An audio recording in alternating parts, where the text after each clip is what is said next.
Hello, everyone, and welcome. This is the very first episode of the Civitas Talk podcast by the Civitas Institute in Budapest.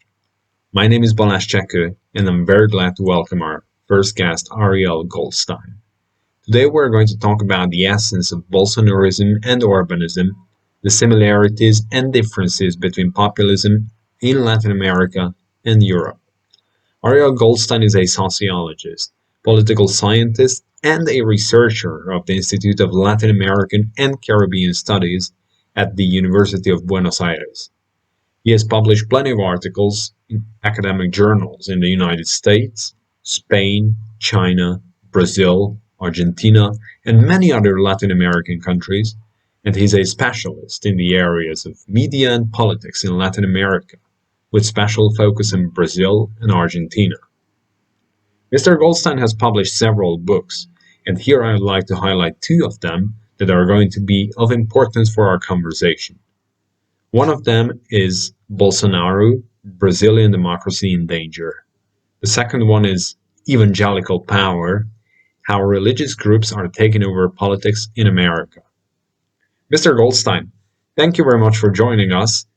You basically start your work about Bolsonaro with a visit to Brazil, where you describe your experience with taxi and Uber drivers complaining about large scale corruption in their country. Some drivers even say that all politicians are corrupt. For this reason, I'd like to ask you first, are all the politicians corrupt? Brazil had a very important crisis, uh, a crisis where accusations of corruption were widely expanded for all the political class, including the traditional parties, the PT, PMDB, and PSDB. The three most important big parties in Brazilian politics were highly accused of corruption allegations. So this situation produced a situation where a very important part of the people uh, was had a distrust for the political class. So there was a big gap between the population and the political class. And that's a situation where a far-right and marginal politician such as Jair Bolsonaro, which was a deputy for a long time, but uh, with not very much support, but he took a lot of advantage for that political crisis. And in 2018, he was surprisingly, for most of the people, elected president of Brazil. He used polarization against what he called the leftist enemies that produced, in his vision, all the corruption in Brazilian. They were red thieves for him, and they had to go to exile or outside of the country. And so he used this polarization against the PT, that was the center left party, to gain. He presented himself as the most strong and powerful option for the electoral vote to capitalize the strong anti-petismo that was high on the electorate. And that's one of the big factors to explain how he get to the presidency, because some years ago he was not a very important politician. He was some kind of marginal politician in Brazil. On the last years, before the corruption crisis that started in 2014 with the Lava Jato investigation led by Sergio Moro, the judge of Curitiba, that started that investigation around the corruption scandals around the the corporation, state corporation of Petrobras. And but before that, Bolsonaro was a marginal politician, and he reivindicated the dictatorship and the authoritarian past in Brazil, but he was not very much supported most of the population. But after that corruption crisis, everything changed, and he could capitalize for the far right that situation. This is a little bit similar to the Hungarian situation because before Orban took the power in 2010, there were different leftist liberal governments in power in Hungary, and there were several corruption cases related to government figures. And in the year of the parliamentary election, 2010, Viktor Orban could capitalize on the subject of corruption, and he could make a lot of people believe that only the left was corrupt, or at least more corrupt than his Fidesz party. So, what Orban and his party have tried to communicate ever since is that corruption, regardless of the political regime, is there, and every politician is corrupt. Is the same kind of message being transmitted by the Brazilian president? I think it has some similarities. As you said, in Hungary, there was a, I think, you can correct me, but I think that was a big for the transition after communism and the, the end of the welfare state and the corruption allegations that appeared during the center-left government and the economic shock that was introduced during that period. Uh, in Brazil, it was something similar because after the 2014 elections, Dilma Rousseff, that was the PT Workers' Party candidate, he promised that the opposition candidate of the PSDB, or the Social Democratic Party, but it's a center-right party, Aécio Neves was its candidate, and she said, Dilma Rousseff said that Aécio Neves was the candidate of the banks, and that she was the candidate of the state, of the welfare state, that she was going to introduce money on the economy for people to spend and to bring economic growth. But when she won that election, she did the opposite because she introduced an orthodox economic minister, Joaquim Levy, that approved an economic shock. And that economic shock was very important for the future of the Brazilian politics because it destroyed the relationship between the popular sectors that had for a long time approved and supported the Workers' Party governments and the government. So after that, there was a big distrust. The popular sectors that were very supportive of Lula and Dilma stopped of being supportive because of the economic adjustment and the economic shock. And that situation, similar to Hungary and the economic crisis, corruption allegations, set the scene for the capitalization of Bolsonaro.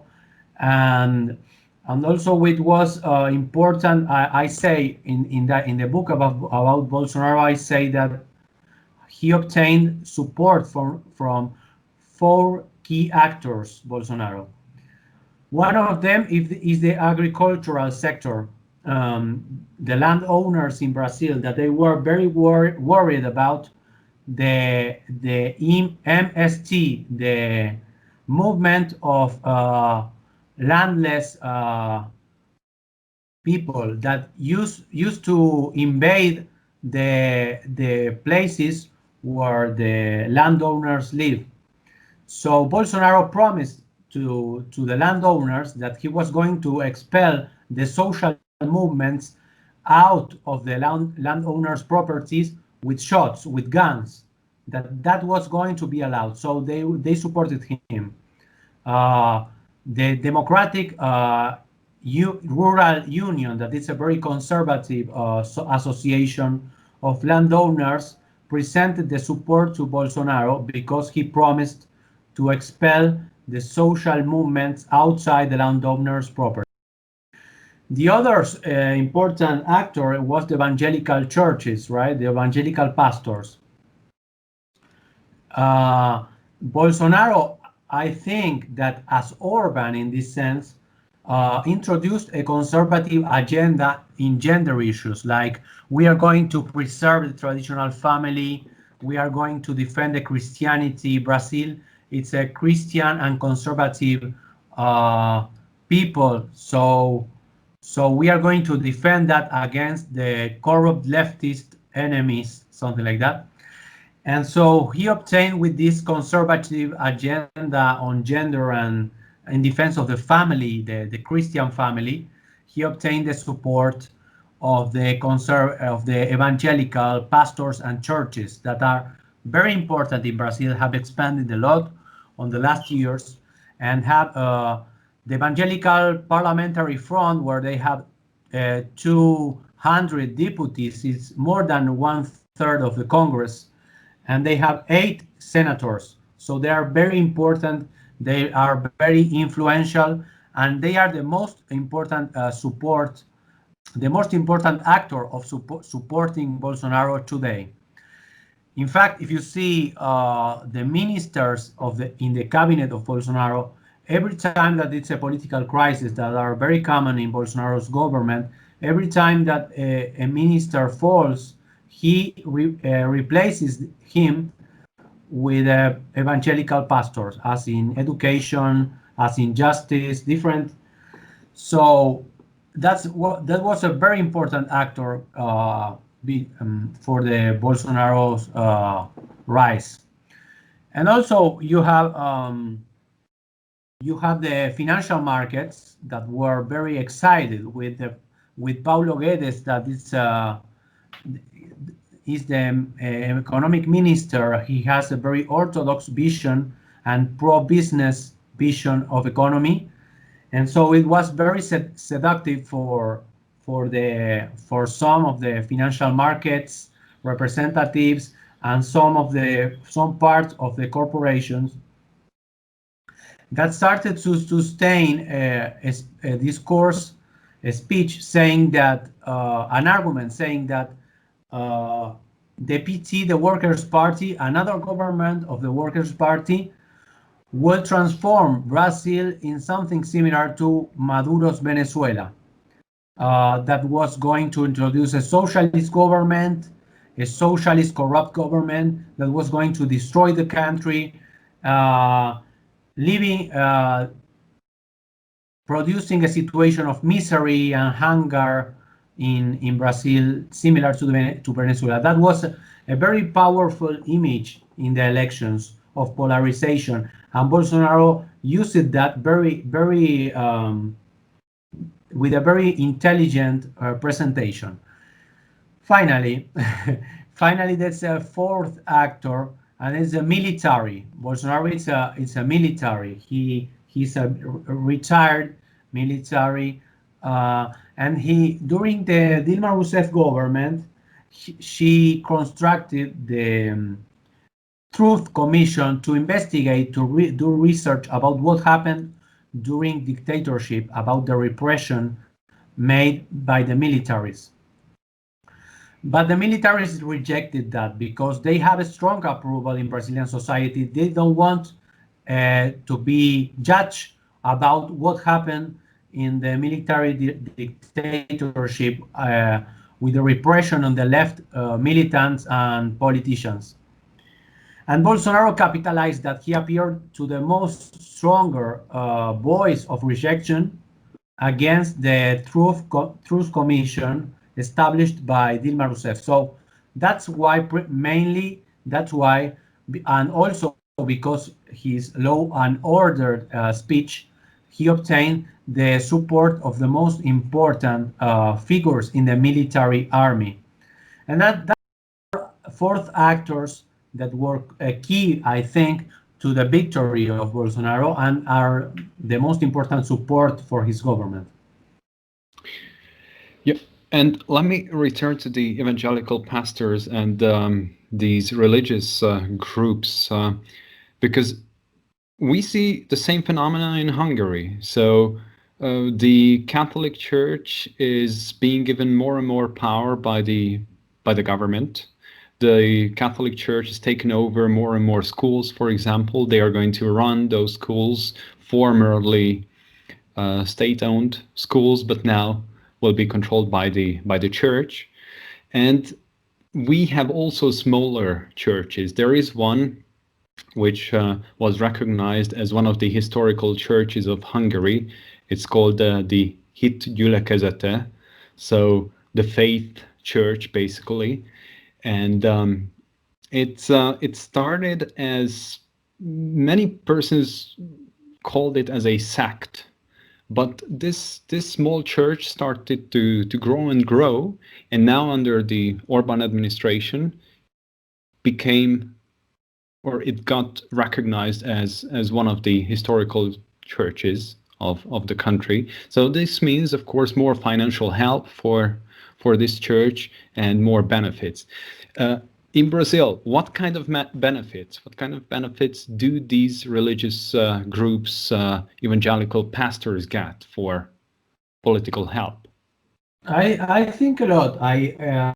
In fact, Bolsonaro has been very present in a lot of evangelical situations. He regularly assists to concentrations, to demonstrations organized by evangelicals inside the temples and outside. For example, he was the first president to assist to the Jesus March, to the Jesus demonstration. That is the most important evangelical demonstration in the year in Brazil. He was the first president, and there also was present someone that is influential in this, that it's the ambassador of Israel to Brazil. He was present, and because there's a strong relationship that these groups have with Israel. They think of Israel as the promised land, and they defend the move of the embassies of different countries from Tel Aviv to Jerusalem as part of the recognition of Israel as a promised land, of a land of salvation or something like that. But Bolsonaro was baptized in the Jordan River in Israel by a pastor called Pastor Everaldo. Pastor Everaldo was the first pastor to go for the presidency. He was presidential candidate in 2014 with a slogan called "Everything has to be privatized." We have to privatize everything. And he was the president of the Social Christian Party that was for a long time Bolsonaro's party. And Bolsonaro has constructed a relationship with some evangelical pastors that I reconstruct in my book about evangelical power. One other person is Marco Feliciano, because these groups were allied to Workers' Party at first. So Workers' Party, during Lula and Dilma's government, give a lot of resources also to these groups, sometimes without controlling that funds, how they were spent and when and why. And also in 2014, Marco Feliciano, an evangelical pastor, took the presidency of the Human Rights Commission in the Deputies Chamber, and that's when a big conflict between the left and the evangelical pastors began, because the left criticized the conservative visions of the pastors in the Deputies Chamber. And so after that conflict,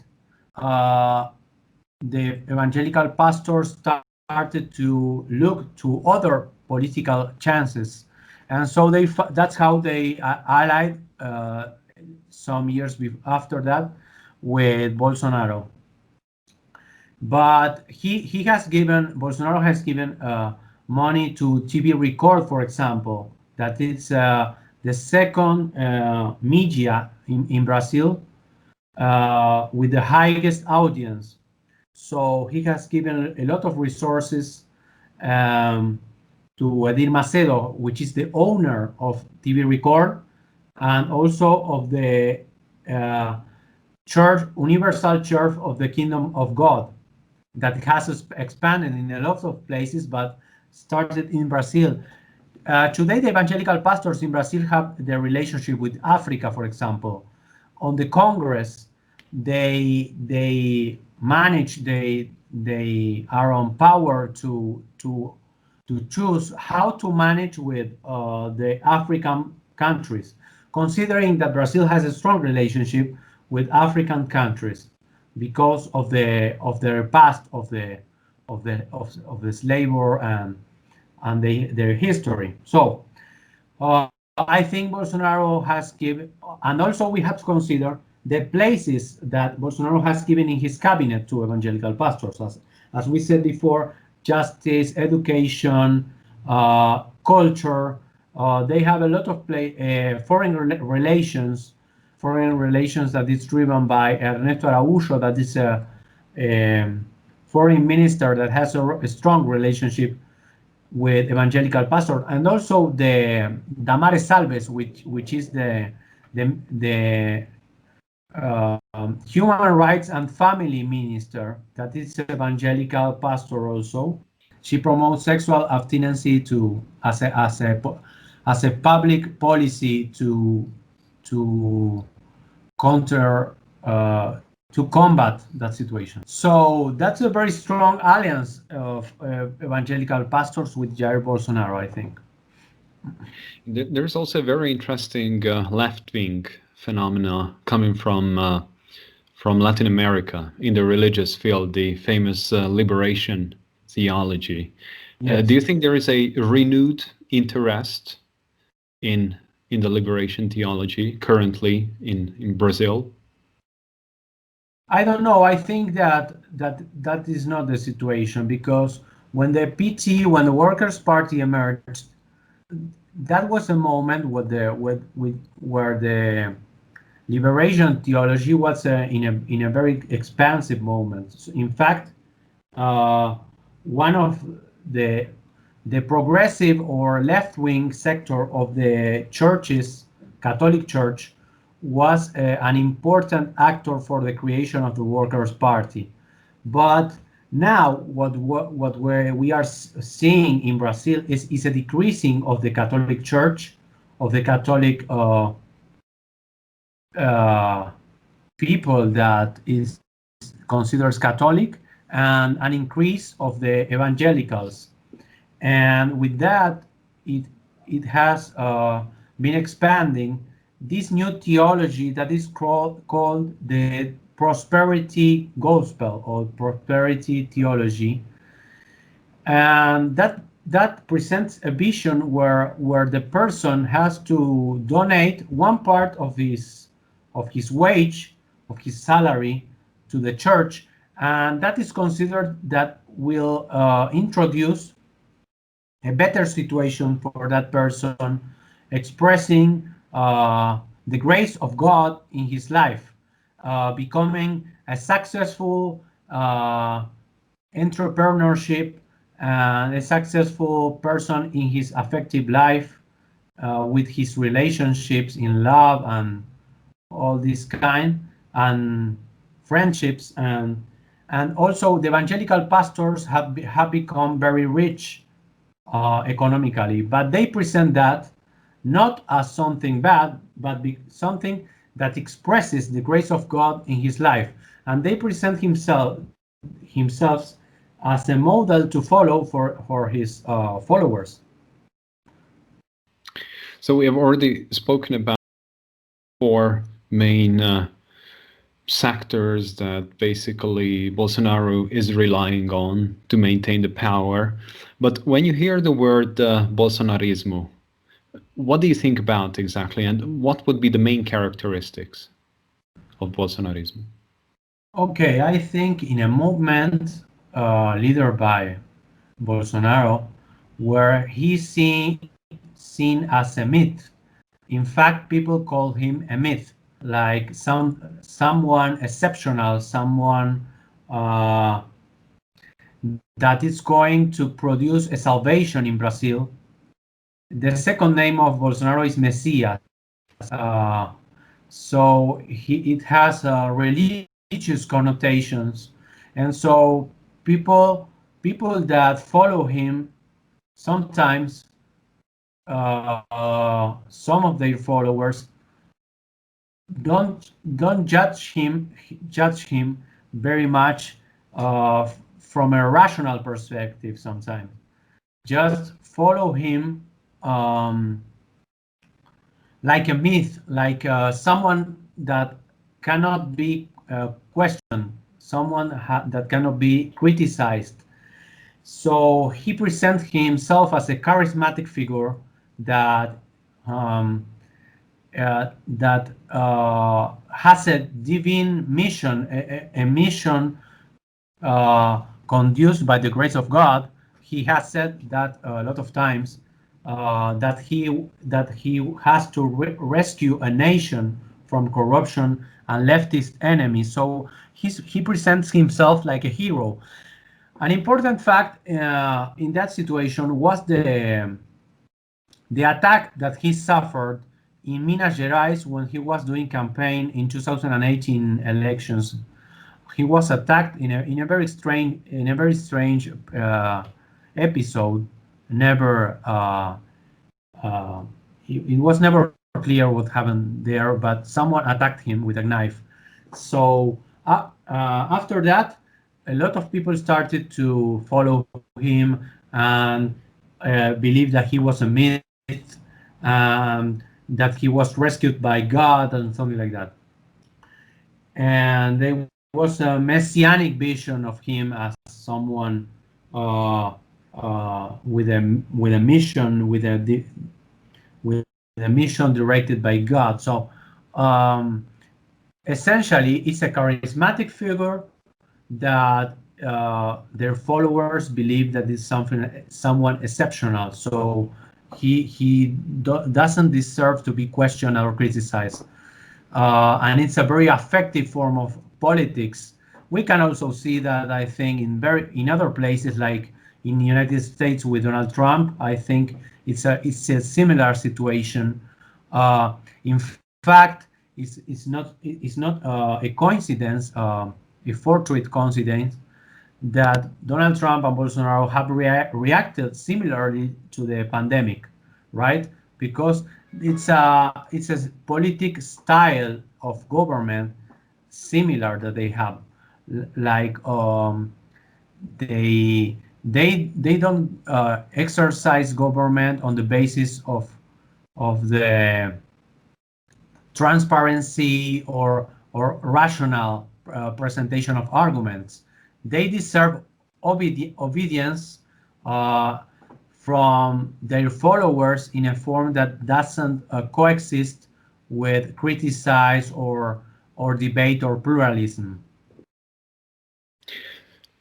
Actually, the critics of these populist leaders say many times that we have to look at these guys basically as church leaders, that they establish their own church. It's like, or their own faith, the Bolsonaro faith, or the Bolsonaro church, the Trump church, the Orban church, and whatever the leader says, that's the way it should be, and that's the truth. However, we have facts, right, which are not necessarily the same as the truth that these leaders try to sell us. So it's pretty much the same in Brazil as well. Yeah, yes, that's why these leaders, Bolsonaro especially, have those conflicts with scientifics, with the science and because they present themselves to be above the science, above any rational discussion or debate. They don't admit critics. They demand obedience In fact, this happened, and every time someone important in Brazil criticized Bolsonaro, um, sometimes start a situation where he can be censored or or exposed from the country, outside the country, or something like that, because that government doesn't admit accusations, including corruption allegations. When the Supreme Court started to investigate him, one military very near to the cabinet chief of Bolsonaro said, "Okay, don't investigate Bolsonaro because this could be very dangerous for the institutional situation in Brazil." So he put a situation where investigating the president could be current in a coup, right? In a coup, in a so the ghost of authoritarianism is very present. In fact, he widely and currently reivindicates the legacy of the dictatorship, right? So the authoritarianism, it's a situation exert every day in Brazil, but there is a promise that if he is criticized in a way he doesn't like or investigated on corruption allegations, he will produce a coup that will put harder the authoritarian situation for the citizens. Well, we have discussed the democratic institutions in Brazil. You are also an expert on Brazilian media. What's the current state of the media in Brazil? I think that the media in Brazil has a long time criticized very much the Workers' Party governments.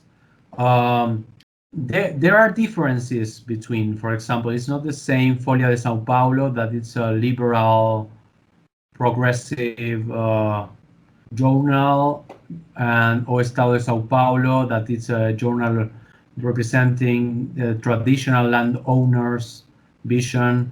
And also there is O Globo, that it's a more commercial journal that has a more hybrid editorial line that is changing with the times.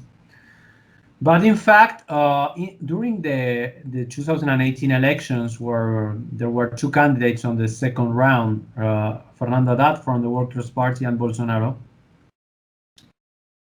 and I think the media made a mistake for democracy, because they presented both candidates, like the Workers' Party candidate Fernando Haddad, the center-left party, and Bolsonaro from the far right, as two equally dangers for democracy. They say, okay, there are two dangers for democracy.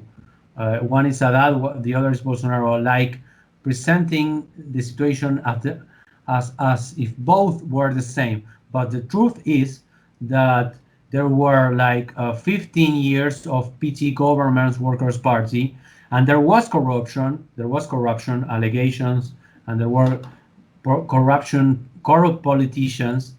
But I think we have to admit that the Workers' Party was a party that was respectful for democracy. So they presented, the mainstream media presented a party that governed with pluralism and pluralistic and transparency debate 15 years, as the same as an authoritarian danger as Bolsonaro. So that was not fair. That was not objective, I think. And that situation contributed for the election of Bolsonaro. Also contributed the election for Bolsonaro that any leftist reform that the Workers' Party pretended to do in Brazilian politics was presented as Chavismo, as Venezuela. That situation was produced during 15 years. It started with the Mensalão scandal, where Lula tried to counteract the accusations of corruption by the media, pronouncing speeches in different parts of the country as a popular leader, something like politics. Everyone does politics and wants to have support, right? That's what politics is. So, but the media in Brazil started to say, "Oh, look, that this is going to transform in a Chavismo in Venezuela." So, uh, what I mean with this is that Bolsonaro doesn't invented the speech that the Workers' Party represented a Venezuela situation that was similar than Venezuela. The media created that speech, and Bolsonaro capitalized it in the 2018 election. So I think that Brazilian media is very interesting. It has different expressions, very interesting journalism and journalists, but it has to make a critic for his role, especially during the Workers' Party years and more especially during the elections. Because one of the main characteristics of Orbanism is actually that the government, through their cronies, are buying up media outlets. So the freedom of the press is actually heavily suffering under an authoritarian regime like Orban's. So this is a phenomenon that we have been able to witness for long years in Hungary. Is it similar in Brazil as well? Have there been any attempts to buy up media outlets by the government? I have to say that if we compare the Orban regime with Bolsonaro, we have to admit that Bolsonaro is much weaker than Orban is today in Hungary because, as you said, Orban reformed the constitution. Orban had the opportunity to exert a big censorship on the media, right? To expel outside Hungary the Central European University. Bolsonaro hadn't that capability yet to do this kind of things. I think because of different factors. One of them is that he has not consolidated yet very much a huge support in society to do that. Also, Brazilian media is strong. For example, Globo, that is the most powerful and big audience media in Brazil, has it's a very powerful media actor, has a big role on democracy. So it's very difficult to undermine, to establish a censorship to Globo. But Bolsonaro is right now with a very strong war against Globo. They are very powerful in Brazilian politics. Bolsonaro said when he visited the United States Embassy, he visited the Brazilian Embassy in the United States in 2019, and he said in a speech, we have to do a lot of work yet. We have to deconstruct, we have to destroy a lot of things yet before making a big change. To make a big change in Brazil, destroy a lot of things. We are on that. We are trying to do that, but it's a long road. So Bolsonaro has started not very much long time ago. He started in 2019. So he had not a long time to do that. As Orban had, he had a long time since 2008, right? To make his long road of destruction or modifications or manage democracy to produce an authoritarian regime. But I think that the popularity of Bolsonaro is decreasing in Brazil. So he had a very bad, his candidates had a very bad result in the municipal elections last weeks ago. So I don't know if he is going to be reelected in 2022. We are going to see. We have to see what happens. But so I don't know if he's going to have the capability to consolidate an authoritarian regime as Orban had that capability, right? Exactly. So Bolsonaro still has not reached the level, the dimension of Orban, but as you have just mentioned, he's pretty much on the way to it, or at least he would like, probably he would like to get there. Yes, or he would like. My very last question would be, we've talked now a lot about Bolsonarismo, Orbanismo. What do you think? What is the solution for these type of regimes? Of course, we have different levels, as we have just mentioned it, but how can we actually combat these type of leaders, these type of regimes? I don't know. I think it's important to this kind of initiatives where we can talk to a wider public about the characteristics, about the danger that this kind of leadership represents for democracy. We can compare this with what happened with fascism in the middle of the 20th century. We have to reestablish, I think, the reason in the public discussion to confront this kind of authoritarian and irrational leaderships, right? I think that we have to present to the citizenship different to analysis and alternatives of what is happening today with democracy. And if we can expand our message, we can have a most conscient citizenship with more conscience of the dangers that exist for democracy and the dangers of authoritarianism.